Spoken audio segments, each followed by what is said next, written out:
This really is my first time speaking before a group of learned professionals. It reminds me of a story a chaplain friend of mine used to tell when he spoke before his church for the very first time down in Montgomery, Alabama. He said that he stood up there, he delivered his message, and at the end of it, he stood at the back of the church, as was their tradition, and he shook the hands of the parishioners as they were leaving. Everything was going well, folks were welcoming them and congratulating them, etc. Everything went well until this lady by the name of Mrs. Jackson came shuffling up to the front. She was hard of hearing. She grabbed the pastor's hand and said in a very loud voice, "That was the worst sermon I've ever heard." And then she moved on. Well, now, my friend was a little bit hurt by that, but he went home and he figured, okay, next Sunday I'm gonna really give the best sermon she has ever heard.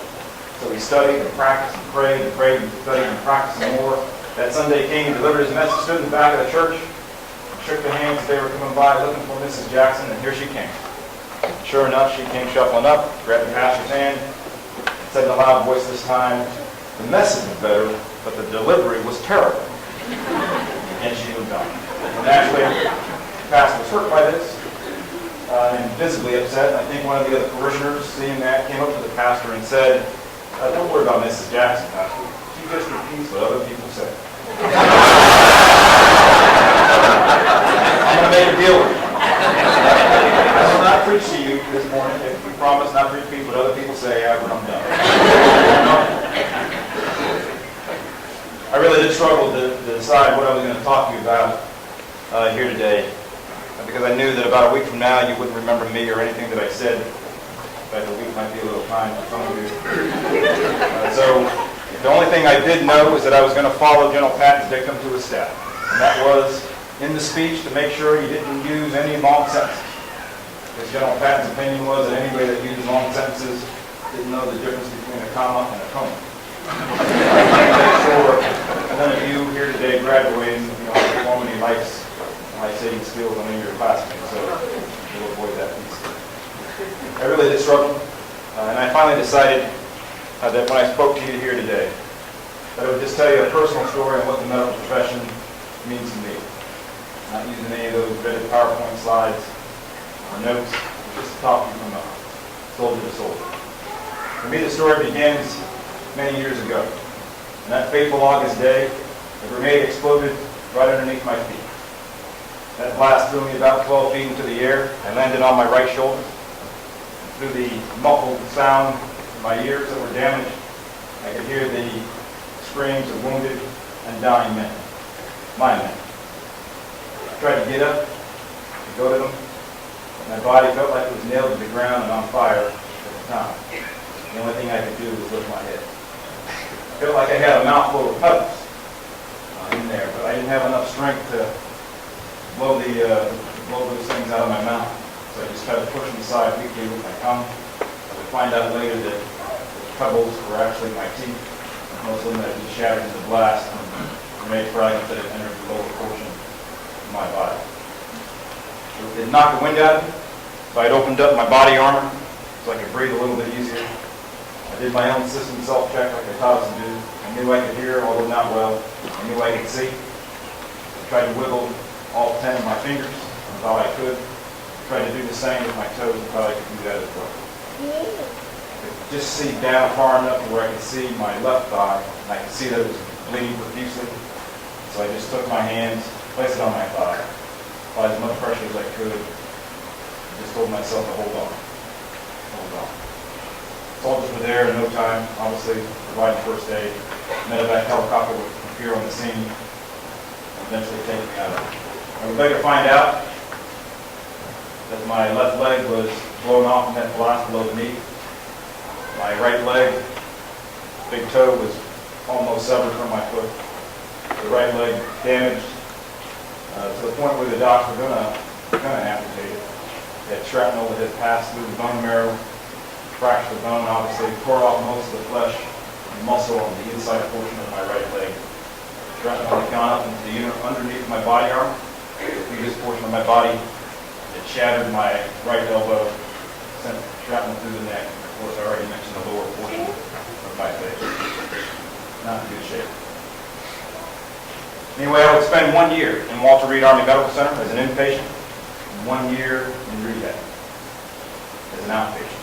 And during that 1 year where they served there in Walter Reed, I think probably every specialty that's represented here had a team of docs working on it.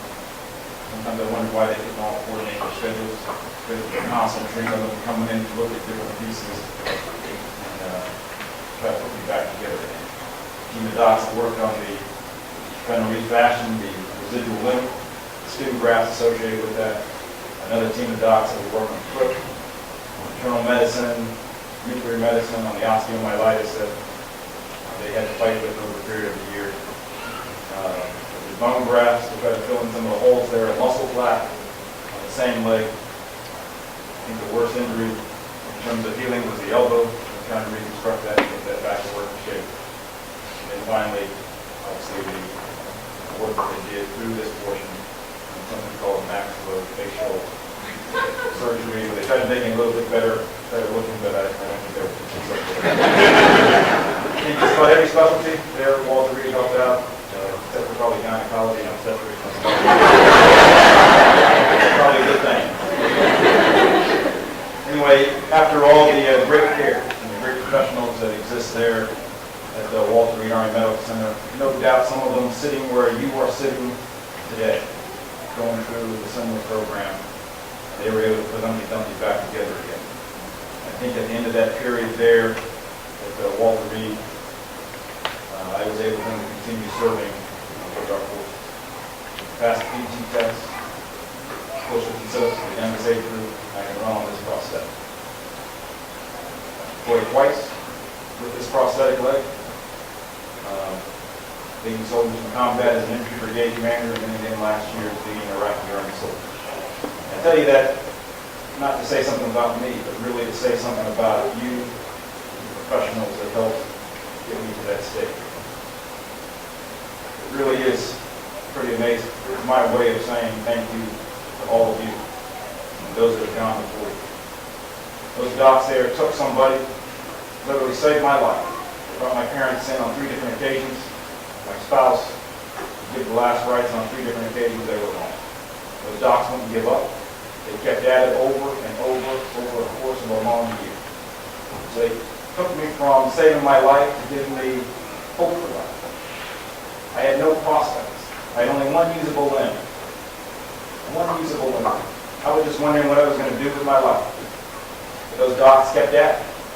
By the end of that stay there, I now had visions of doing some other things, being able to hope again, dream again, and go at it again. That's my thanks to all of you. The second thing I would tell you is really to thank you for wearing the uniform of your country.